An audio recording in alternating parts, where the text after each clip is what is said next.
of Danforth Parker Bearse being held on November the 10th, 2004. We are continuing with the explanation for the controversy on the ribbon, the Alsace-Ardennes ribbon. Continue, Dan. As I said, Devers was not a favorite of Eisenhower's.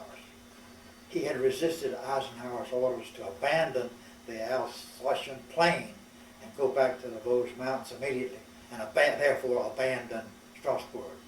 And of course the French were with him all the way. And you mentioned that by the time of your discharge in September of 1945, I was entitled to wear the Eto, the so-called Eto ribbon with 2 battle stars, because Eisenhower had refused to recognize this second counteroffensive as a significant campaign. He devoted 1 sentence to it in his crusade. So how long before that got resolved? Sometime after the war ended. I don't know how long, but I learned of it through this association.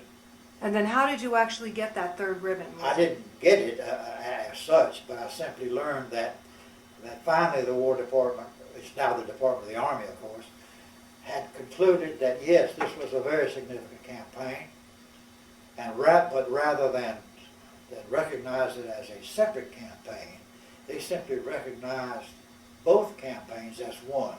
That's why it's called the Alsace-Ardennes Campaign, the battle star for that campaign. So in essence, it's a campaign that lasted essentially from December 16th of 44 until January 25th, 45. Okay, thank you for that explanation. That and a lot of this is my opinion. You must understand. I don't think Eisenhower was that capable as a supreme commander in terms of military strategy and certainly tactics. In my judgment, Patton would have made a much better commander, but he had embarrassed himself on more than one occasions, and I'm sure you know all of that history. But Eisenhower, in my opinion, and this is shared with by others, especially the author of this book, who was a very famous military historian. Can you tell us the title and the author The title of the book? The title of the book is Eisenhower's Lieutenants. It's written by Professor Weigley, W-E-I-G-L-E-Y, who is, excuse me for getting out of the picture here, who is a very well-known military historian. And he wrote this book after most of his other work was completed. And it is a very, very detailed, minute detail. It goes into minute detail about, every aspect of the campaign in Europe from June 6, 44 to May 8, 45. And you he says that in no uncertain terms that Eisenhower made too many concessions to the British, specifically Montgomery, to the detriment of the success of the campaign. If Eisenhower had done what Patton wanted him to do, I would never have been in combat. It would have been over in the autumn, probably, of the war in Europe. The outfall of the war in Europe, the United States, the Western Front, would have ended before Christmas. You mentioned a second book. Could you tell us the book, title and the author? The second book has been published twice. Once in England by the name of Operation Nordwind, subtitled The Other Battle of the Bulls. This American edition is The Other Battle of the Bulls, subtitled Operation Nordwind. It is written by Charles Whiting, who has written numerous books about World War II. I think he's a British author. And it was written specifically to cover this engagement in Alsace that took place beginning December 31, 44. You mentioned after the war then that you did return to Georgia Tech. Yes. Can you tell us a little bit about returning? Yeah, Did you make use of the GI Bill? Excuse me? Did you make use of the GI Bill? Oh yes. Oh yes, definitely. I was discharged, not because I had enough points to be discharged, but because I had been wounded and had a disability. So I was able to get out of the Army what's the date? September 21st, 1945. 45, and I was able to get out of the Army and get home in time to re-enter Georgia Tech in the fall semester. And at this point, you're still just 20 years old. Just barely 20, yeah. But I felt like I was 40. That little bit of combat that I saw, and I say little bit because it's all relative. Some people saw one day and died. Some people saw one day and were wounded. But some people saw years. But that combat experience, especially in the infantry, is unique. You're constantly, almost constantly under fire. No little rest, little sleep, poor food, constant stress, with the knowledge that quickly that you're not likely to survive, and you have to adjust to that psychologically. You have to accept the fact that the odds are that you're not going to live through this.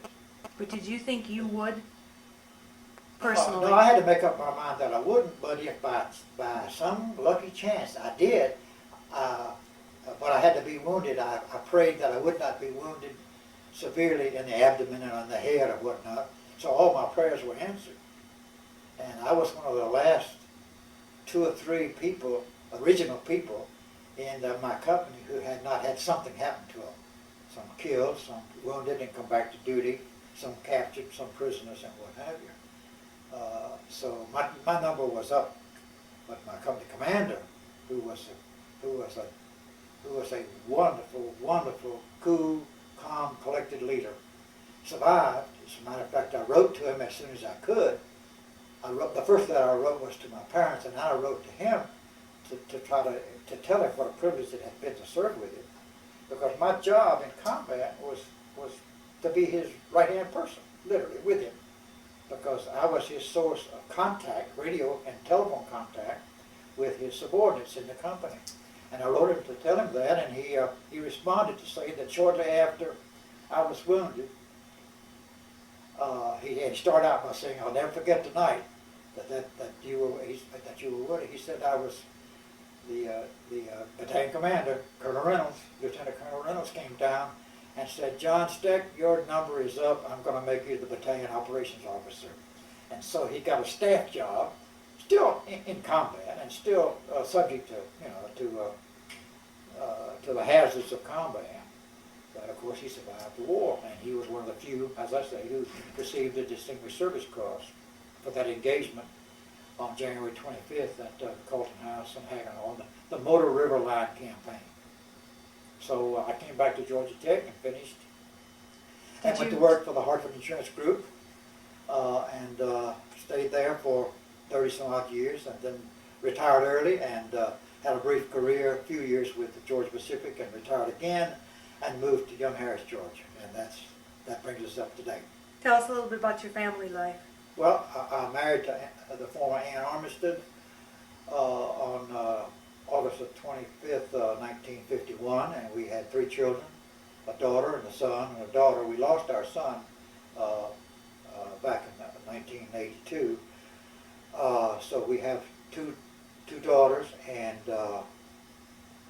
one of them has a granddaughter who's 24, and a son who's 16, and the other one has an 11-year-old daughter. I have to tell you, you can edit this out of the tape if you want to, but I'm so proud of both of them. They're completely different. We are so proud of both of them. Ellen, our older daughter, is a special ed teacher.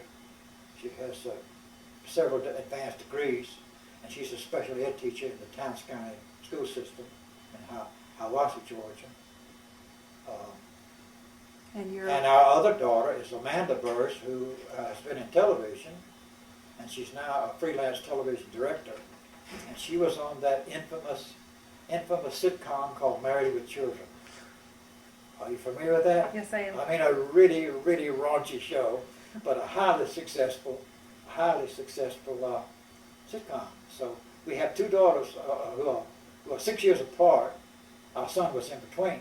And they are totally different, but both are delight. They really are. Thank you. and we enjoy life in Young Harris, Georgia. Did you have any closing thoughts on your None. war experience? None. Okay. No, well, I can't help but say that I'm very proud to have served, and I'm proudest, notwithstanding anything else, I'm proudest of the Combat Infantryman's Badge. That comes first. Everybody got that who was in combat.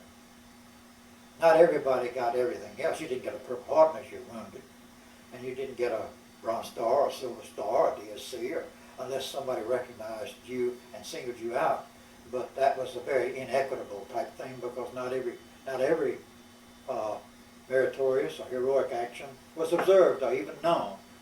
This young man that was with me that night in that company command post in the little village of Colton House deserved just as much of deserved a medal, just as, if I deserved it at all, he certainly did.